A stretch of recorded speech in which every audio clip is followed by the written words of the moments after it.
All India organisations chemist and druggist એટલે કે દવાઓના વેચાણ કરતા જે કેમિસ્ટો છે તેઓ 20 મેના દિવસ હડતાલ કરી રહ્યા છે.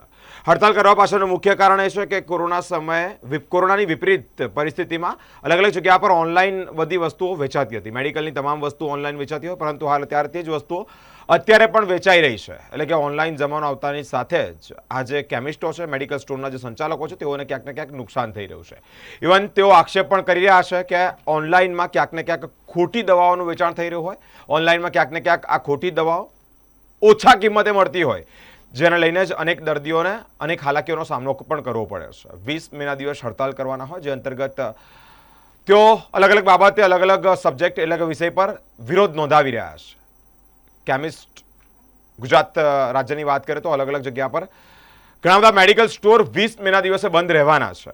ઇવન એટલું જ નહીં, આ લોકોની ઘણી બધી માંગણીઓ છે, તે માંગણીઓ સંતોષાય તે માટે આજે તમામ જે એસોસિએશનના લોકો છે તે ઉપસ્થિત થયા છે, વિરોધ પણ નોંધાવ્યો છે. 20 મે 2026ના રોજ all India organisation of chemist and druggist દ્વારા કેમિસ્ટ સ્ટ્રાઇકનું એલાન કરવામાં આવેલું છે. કેમિસ્ટ સ્ટ્રાઇકને લઈને અમારું રિટેલ અને હોલસેલ વેપારી વડોદરા કેમિસ્ટ ડ્રગિસ્ટ એસોસિએશન વતી હું વિનંતી કરવા માગું છું કે કેમિસ્ટ અને હોલસેલર્સ વેપારી આ બંધમાં જોડાઈ. માતૃ સંસ્થાને ક્યારેક ને ક્યારેક આપણી જરૂર છે, તો આ સપોર્ટ બંધ રાખીને સપોર્ટ જાહેર કરે. પાસ્ટમાં પણ અને ફ્યુચરમાં પણ માતૃ સંસ્થા આપને ફાયદો અપાવશે જ.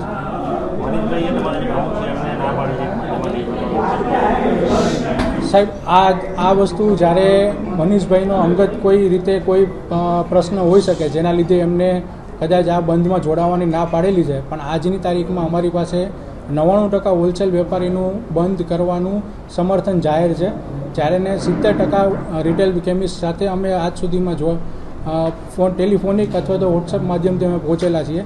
અમે કોઈ કેમિસ્ટને પ્રેશર કે ફોર્સ નથી કરતા બંધ કરવા માટે, પણ એમને પોતાની સમજ અને યોગ્ય નિર્ણય લઈ અને આ બંધમાં જોડાવવું જોઈએ. અમારી મુખ્ય ત્રણ ડિમાન્ડ છે. પહેલી ડિમાન્ડ તો એ છે કે જ્યારે GSR 817નો અમલીકરણ થયો હતો, જેના લીધે ઓનલાઈન ફાર્મસીસ દ્વારા દુરુપયોગ કરીને આજની તારીખમાં એને ઓનલાઈન મેડિસિન્સ અને ઓનલાઈન વેપાર કરવામાં આવે છે, જે ડીપ ડિસ્કાઉન્ટ્સ આપી સ્પુરિયસ મેડિસિન્સનું ઇન્ફિલ્ટ્રેશન થાય છે. તો આ GSR પાછો ખેંચવો જોઈએ. બીજી માંગણી અમારી એવી છે કે જ્યારે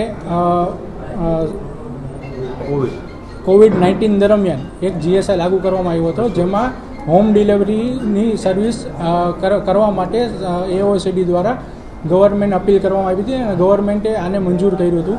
આજની તારીખમાં એ GSRનો દુરુપયોગ કરી અને ક્વિક કોમર્સ દ્વારા હોમ ડિલિવરી કરે છે સર્વિસ મેડિસિન્સની, જેમાં નાર્કોટિક્સથી લઈને બધી મેડિસિન્સ, હેબિટ ફોર્મિંગ મેડિસિન્સની પણ સપ્લાય થાય છે.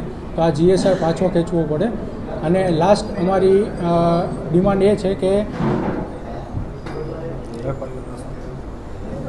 ડીપ ડિસ્કાઉન્ટ્સ આપવામાં આવે છે, જે NPPA દ્વારા રેગ્યુલરાઇઝ કરેલું છે, તો પણ છતાં ફાર્મસીસ દ્વારા ડીપ ડિસ્કાઉન્ટ્સ આપી અને આને ગેરમાર્ગે કોમ્પિટિશન દોરવામાં આવે છે. આ અને NPPA અગર લાગુ પડે તો પૂરેપૂરું લાગુ થવું જોઈએ, આઈધર ઓર, નહીં તો અમને એઝ અ રિટેલ કેમિસ્ટ અને હોલસેલ વેપારી તરીકે કોમ્પિટિશન કરવાનો મોકો મળવો જોઈએ. મારું નામ રોમિલ કાનપરા છે. હું ચૂંટાયેલો ટ્રેઝરર છું the chemist and druggist association Vadodara.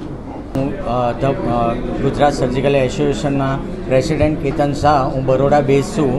અને અમે AIOCD તરફથી જે 20 તારીખે All India chemist and druggist એસોસિએશનનું જે બંધનું એલાન રાખેલું છે, એમાં અમે સર્જિકલ તરફથી પણ સપોર્ટમાં છે, કારણ કે અમારા પણ ઓનલાઈનને લગતા પ્રશ્નો છે.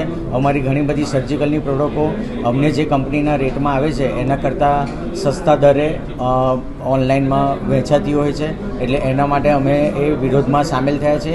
તથા કોર્પોરેશનને લગતા પણ જે પ્રશ્નો છે એ 3 મુદ્દાઓમાં, એમાં પણ અમારો વિરોધ છે. એથી કરીને અમે આ સંગઠન જોડે જોડાયેલા છે. અને અમારા અત્યારે વડોદરામાં લગભગ 100થી 140 હોલસેલર વેપારી મિત્રો છે, એ પણ આમાં જોડાય છે. અને ગુજરાતમાં ટોટલ 550થી 600 અમારા જે મિત્રો છે એ લોકો પણ આનો સપોર્ટ કરી રહ્યા છે. અમારી જોડે અમારા બરોડા સર્જિકલ એસોસિએશનના પ્રેસિડેન્ટ શ્રી ભદ્રેશભાઈ પણ છે, એ પણ કંઈક કહેશે.